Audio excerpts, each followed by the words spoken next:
सभी विद्यार्थियों को नमस्ते। प्रिय विद्यार्थियों, हम लोगों ने इससे पहले कला का अर्थ व परिभाषा के बारे में कुछ चर्चा की है। विशेषतः हमने परिभाषाओं को जाना, परिभाषाओं का अध्ययन किया। आज पुनः हम कला के अर्थ के बारे में चर्चा करेंगे। मैं डॉक्टर पवन कुमार जांगीड़, गवर्नमेंट कॉलेज किशनगढ़ से। प्रिय विद्यार्थियों, यह जो टॉपिक है यह बीए पार्ट प्रथम के लिए उपयोगी है। आपके जो पाठ्यक्रम है उसके प्रथम यूनिट में यह टॉपिक है कला का अर्थ, परिभाषाएं एवं कला का वर्गीकरण इत्यादि। आज हम कला का अर्थ के बारे में चर्चा करेंगे। इससे पहले जैसे मैंने आपको बताया कि कल्पना की सौंदर्यात्मक अभिव्यक्ति का नाम ही कला है। अलग अलग विद्वानों ने, भारतीय तथा पाश्चात्य विद्वानों ने कला के ऊपर अपने विचार व्यक्त किए हैं, कला पर अपनी परिभाषाओं को प्रस्तुत किया है। आज हम कला के अर्थ के बारे में बात कर रहे हैं। कला का संपूर्ण परिचय प्राप्त करने के लिए हमें कला शब्द के अर्थ और उसके विकास क्रम को जानना होगा, समझना होगा। यह अर्थ विकास हम इसके पाश्चात्य पर्याय आर्ट शब्द के माध्यम से जान पाएंगे, उसके माध्यम से हम जान सकते हैं। पाश्चात्य जो शब्द हैं आर्ट, ART, आर्ट, जो कि लैटिन भाषा के आर्स, ARS शब्द से बना है और जिसका ग्रीक रूपांतरण टेक्सवेन है, TEXVEN, टेक्वने है। इस शब्द का प्राचीन अर्थ शिल्प, क्राफ्ट। क्या? इस शब्द का जो प्राचीन अर्थ है वह शिल्प, अंग्रेजी में क्राफ्ट अथवा नैपुण्य विशेष हैं, जैसे स्वर्णकारी, दस्तकारी आदि। प्राचीन समय में कला शब्द का प्रयोग शिल्प के रूप में हुआ है, क्राफ्ट के रूप में हुआ है। जैसे पहले कोई स्वर्णकारी का कार्य करता, कोई कारपेंटरी का कार्य करता, कोई दस्तकारी का कार्य करता, कोई लोहार का कार्य करता। इस प्रकार उनके हुनर को, उनके जो शिल्प शब्द का प्रयोग उस समय किया जाता था। प्राचीन भारतीय मान्यताओं में भी कला के लिए शिल्प शब्द का प्रयोग मिलता है और कलाकार को उस समय शिल्पी कहा जाता था। इस प्रकार का जो कार्य करता उसको शिल्पी कहा जाता और उसके हुनर को, उस कार्य को शिल्प कहा जाता था। प्राचीन काल में इस प्रकार का कोई भी विभाजन नहीं था। प्राचीन ग्रीक और रोमन भाषा का आर्ट शब्द भी केवल शिल्प के लिए ही प्रयुक्त किया जाता था। शिल्प के शब्द, जो शिल्प शब्द के लिए ही आर्ट जो है उसको प्रयुक्त किया जाता रहा। कहाँ पे? ग्रीक और रोमन में भी। उसमें कला शब्द की सौंदर्य गरिमा पृथक रूप में समाविष्ट नहीं थी। 18वीं शताब्दी में सौंदर्य शास्त्रियों ने शिल्प और कला का विभाजन उपयोगी एवं ललित कला के रूप में किया है। तो इस प्रकार हम देखते हैं कि प्राचीन समय में तो केवल शिल्प शब्द का प्रयोग हुआ और 18वीं शताब्दी में जो सौंदर्य शास्त्री हैं उन्होंने शिल्प और कला का विभाजन किया।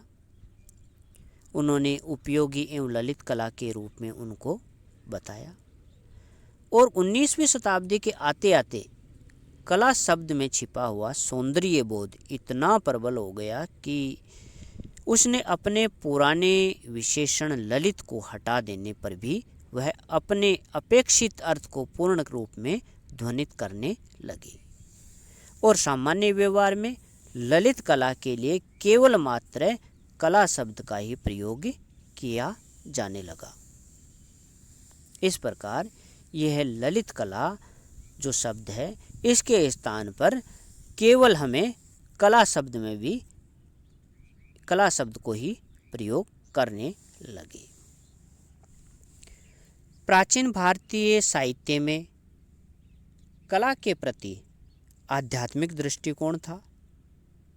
आचार्य हजारी प्रसाद द्विवेदी के अनुसार प्राचीन भारतीय साहित्यों में कला को महामाया का चिन्मय विलास कहा गया है। क्या कहा गया? महामाया का चिन्मय विलास। किसने कहा? हजारी प्रसाद द्विवेदी ने। उन्होंने कला को महाशिव की आदि शक्ति के रूप से संबंध माना है। किसने? आचार्य हजारी प्रसाद द्विवेदी ने। ललिता स्तवराज से ज्ञात होता है कि जब जब शिव को लीला के प्रयोजन की अनुभूति होती है तब तब महाशक्ति रूपी महामाया जगत की सृष्टि करती है।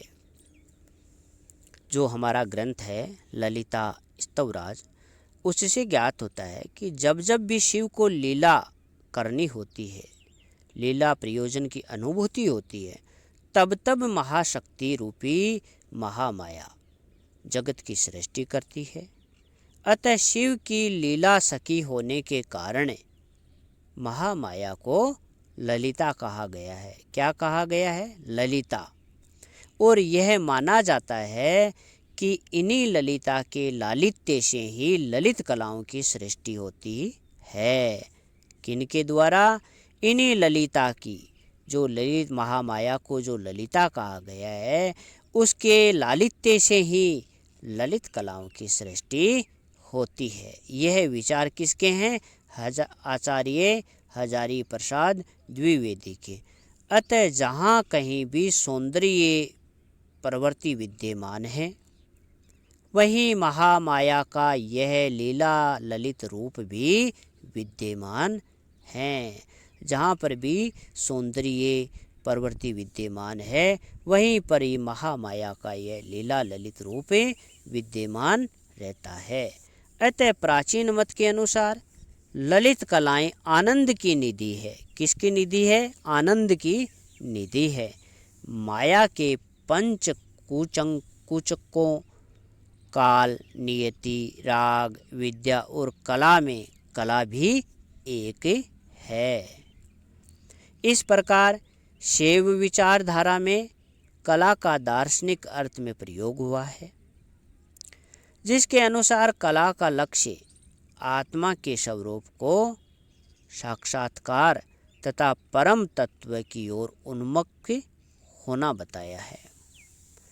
जो शैव विचारधारा है उसमें कला का दार्शनिक अर्थ में वह प्रकट हुआ है, जिसके अनुसार कला का लक्ष्य आत्मा के स्वरूप का साक्षात्कार तथा परम तत्व की ओर उन्मुख होना है। इस प्रकार प्राचीन भारत की शैव साहित्य से संबंध कला चिंतना पूर्णतया आध्यात्मिक रही है। परंतु कुछ समय पश्चात भारतीय परंपरा से कला की यह पवित्रता जाती रही और काम शास्त्र व कोक शास्त्रों में ही कला की अधिकांश चर्चा होने लगी। कला के प्रति भारतीयों का जो दृष्टिकोण रहा है, उसे हम यहाँ की विभिन्न विस्तृत कला सूचियों के माध्यम से ज्ञात कर सकेंगे। जैसे हम बात करते हैं ललित विस्तार की। ललित विस्तार में 86 प्रकार की कलाएं मानी गई है। कितने प्रकार की?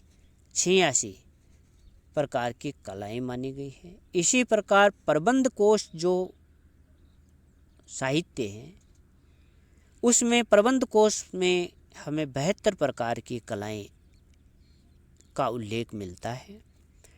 इसी प्रकार कामसूत्र जो वात्सायन द्वारा रचित है, लिखित है, कामसूत्र, कालिका पुराण, कादंबरी, काव्यशास्त्र जो आचार्य दंडीकृत है, अग्नि पुराण, बौद्ध एवं जैन संप्रदाय के जो ग्रंथ हैं, उन सब में हमें 64 प्रकार की कलाओं का उल्लेख मिलता है।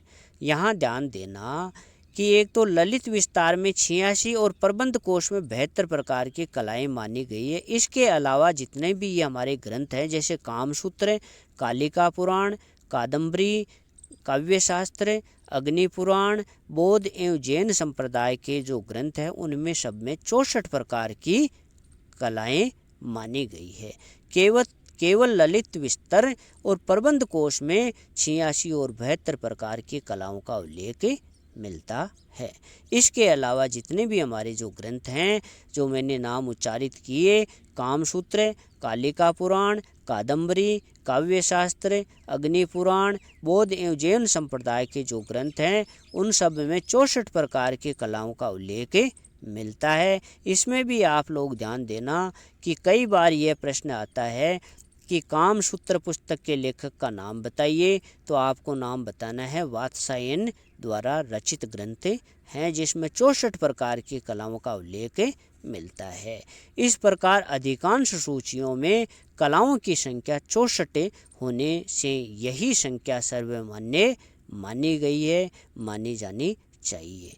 यद्यपि यह संख्या विभाजन अत्यंत विवादास्पद रहा है, फिर भी मुख्य रूप से हमें 64 प्रकार की कलाएं मानते हैं। इस प्रकार आज हमने कला का अर्थ और कलाओं के जो प्रकार हैं उसके बारे में चर्चा की है। नेक्स्ट वीडियो में हम कलाओं का वर्गीकरण इस पे बात करेंगे। तो आप यहाँ पे इस आज के चैप्टर में ये ध्यान देना कि प्राचीन समय में हमें शिल्प शब्द का प्रयोग मिलता है, उसके बाद में हमें कला शब्द का प्रयोग मिला, फिर हमें ललित कला के शब्द का प्रयोग मिला, फिर हम देखते हैं कि कला में ही ये सब कुछ निहित मान लिया गया और हमें कला में ही सारा अर्थ छुपा हुआ नज़र आने लगा। इस प्रकार ये कला का अर्थ है जिसको आज हमने विस्तार से जाना है। धन्यवाद।